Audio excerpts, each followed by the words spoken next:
juda ham bir nozik nuqta bor.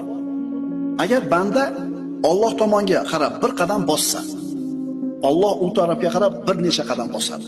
Banda Alloh taologa qaytay, bo'ldi endi tavba qilay degan fikrni kallasiga olib kelishligi bilan hali hech narsa qilmadi, qaranglar. Bo'ldi endi bugundan ichmayman dedi. Bo'ldi bugundan boshlab namozni boshlayman dedi. Shu fikr kallasiga kelishligi bilan Alloh taolo shu bandani qalbiga saodatni berib qo'yadi. Xotirjamlik berib qo'yadi, taskin berib qo'yadi.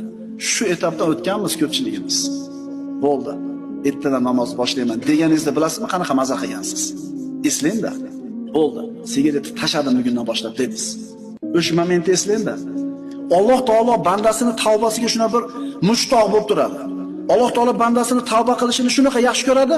Hali hech narsa qilmadi. Nima qildi faqat? Bo'ldi. Ertadan bomdodga chiqib namozni boshlayman deyishiga bilasizmi qanaqa xotirjam bo'ladi qalbi?